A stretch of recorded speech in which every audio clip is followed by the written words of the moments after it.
घर में जो झगड़ा होता है, कलह क्लेश होता है, वो कब मृत्यु कारक होता है, ये मैं आज आपको अपने वीडियो के माध्यम से बताऊंगी। देखिए, जब क्लेश बढ़ता है, अब बहुत ज्यादा परिवार में क्लेश बढ़ता है, तो वह किसी ना किसी की मृत्यु को लेके जाता है। समझ लो, किसी ना किसी को लेकर के जाता है।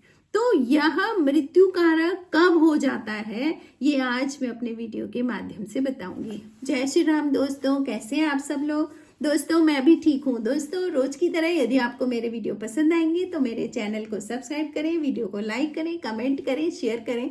कमेंट में जय श्री राम लिखें, क्योंकि राम हमारी ऊर्जा है।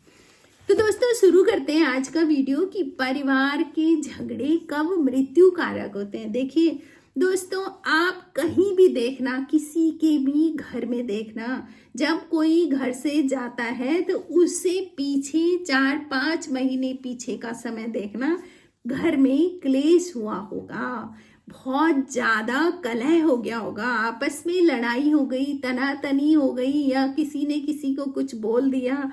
तो ये जो भयंकर से भयंकर क्लेश आता है ना, वो आता है दोषों के कारण। आपके घर में कोई पितृ दोष है, आपका वास्तु दोष है, आपका कोई आपके ग्रहों का कोई दोष चल रहा है, तभी क्लेश होता है।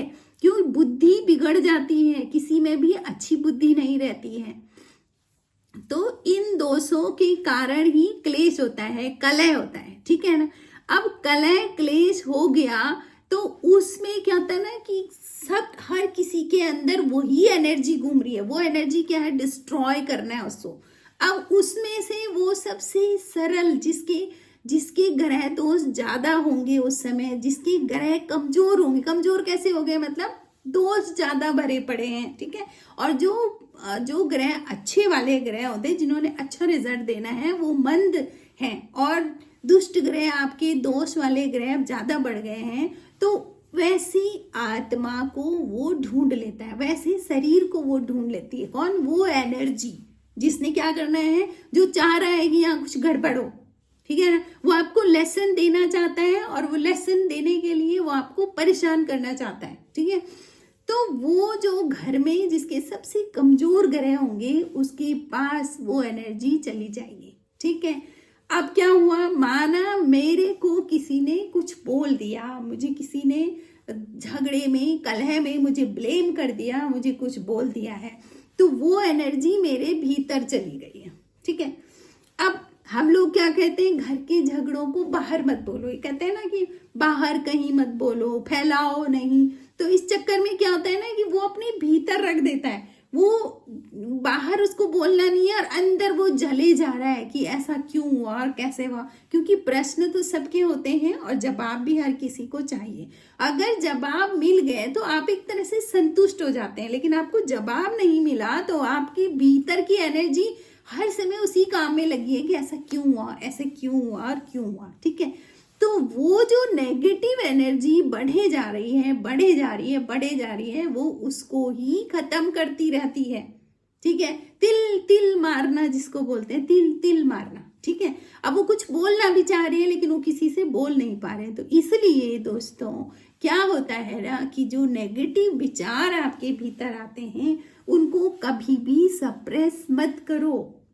आपके पास कोई ना कोई ऐसा रिश्ता अपना बनाओ जिसमें आप कुछ बोल पाते हो। आप अपने पूरे उसमें देखो, चारों तरफ आप कोई एक ऐसा जरूर रखो अपने पास जिसके साथ आप बातें शेयर कर सकते हो, ठीक है। आपके साथ ऐसा सेम लेवल जिनके साथ आपको लगता है कि मेरी बातें इधर उधर भी नहीं जाएंगी और कोई मेरी बातों को सुन भी लेगा, तो ऐसा रिश्ता आप अपने पास जरूर रखें। और क्या करें, अगर कोई नेगेटिविटी अंदर आ रही है, आपको लगा है कि मेरे को यहाँ पर बुरा लगा और क्या है, तो आपको कोशिश करनी है कि आप उसको बोलें, शेयर करें, किसी से भी करें, किसी एक से करें शेयर। लेकिन अब वो जो सामने वाला जो सुन रहा है, वो आपको भी सुनेगा और आपको दूसरों को भी सुन रहा है, तो वो आपको सॉल्यूशन दे देगा। क्या पता, कई बार कमी हमारी होती है, हमारी भी कमी होती है, हमें लगता है मैं सही हूं और वही गलत है, तो शायद दूसरा हमें बता दे कि तू कहाँ पर गलत है ना। तब अपना दुख कम हो जाता है ना कि मैं खुद को सही करूं। तो इस तरह से अगर आप नकारात्मक विचारों की शेयरिंग करते हो, ऐसा नहीं कि हर किसी के पास जाकर के बोलो, लेकिन आप कोई एक ऐसा ईमानदार बंदा अपने साथ, दोस्त ऐसा जरूर रखो जिसके साथ आप शेयर कर सको। और फिर जब आप शेयर करते हो तो आपको सोल्यूशन भी मिलते हैं और आप हल्के भी हो जाते हो। आपने नेगेटिविटी अंदर से बाहर निकाल दी तो आपको ऐसा लगता है ठीक है अब मैंने बोल दिया है ना। तो इस तरह से शेयर करने से वो नकारात्मकता भीतर आपको नुकसान नहीं पहुंचाएगी।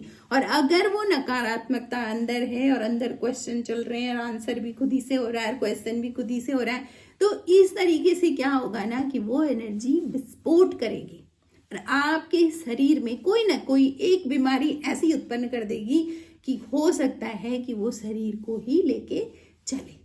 ठीक है, तो आप अगर अस्वस्थ हैं, आप बीमार हैं, तो आप इस बात का जरूर ध्यान रखें कि नकारात्मकता को बाहर करें।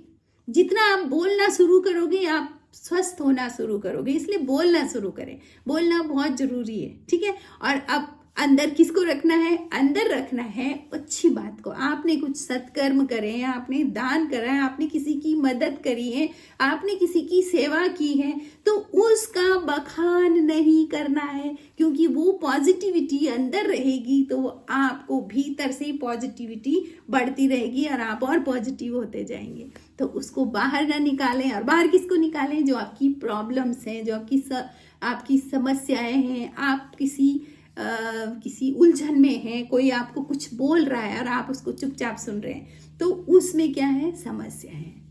तो दोस्तों आपको वीडियो कैसे लगा आप कमेंट करें और कमेंट में दोस्तों जय श्री राम लिखें, क्योंकि राम हमारी ऊर्जा है। Thank you.